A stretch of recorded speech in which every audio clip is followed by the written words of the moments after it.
everybody, and welcome to Something You Should Practice this weekend. All right, we're gonna do a little bit of an exercise that is also a lick. You know, we love to combine the two. Also, don't forget, go to fiddlestar.com, click on Learn to Play the Fiddle. You'll see the Bluegrass Skill Builder workshops. We do 2 of them every month. And when I say we, I mean me, and then also maybe you. I don't know, love to have you there. It's really fun. All right. We're gonna work on the down and then up again slide.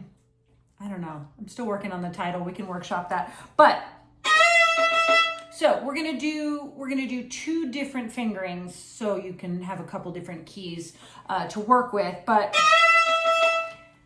this is a slide, or 2 slides really. This is a little lick, a little idea that happens a ton in bluegrass music and blues and all sort of related genres.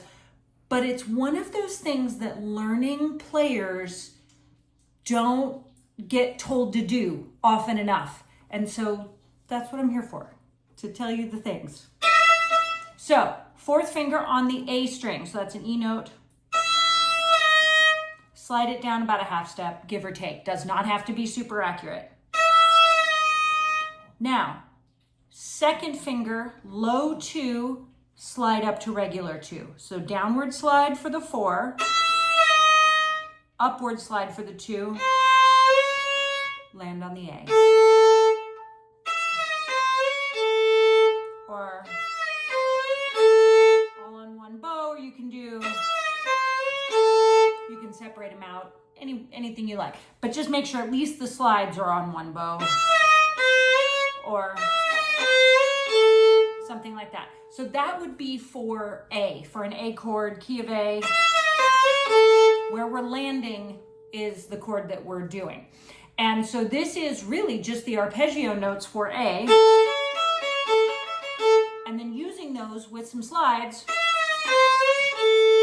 to give it a bluesy or bluegrassier feel. All right, here's the next one. So exact same thing, we're just changing the fingering, so we're getting a different key. So we're starting on A3, slide it down, low 1 to 1, and then over to 3. So.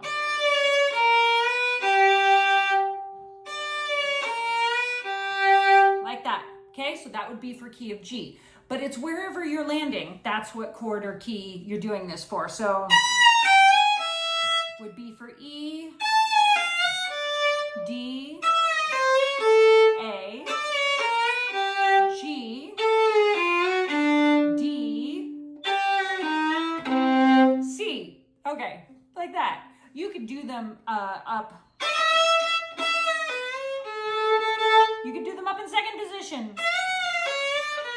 You could do them in 3rd position. You can do whatever you want. I would just stick with 1st position for now as you get used to it, but then you can take it all over the fingerboard if you like, anywhere you want.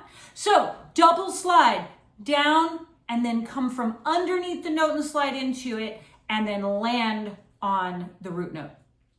And that's the lick. That's the thing. It's an exercise and it's a lick. You can use it as a fill. You can also use it to end a break or solo. So there you go. Go to fiddlestar.com to learn more about whatever. And just thanks for hanging out with me on the weekends, practicing stuff. I appreciate it. I think you're all awesome. Happy fiddling, everybody.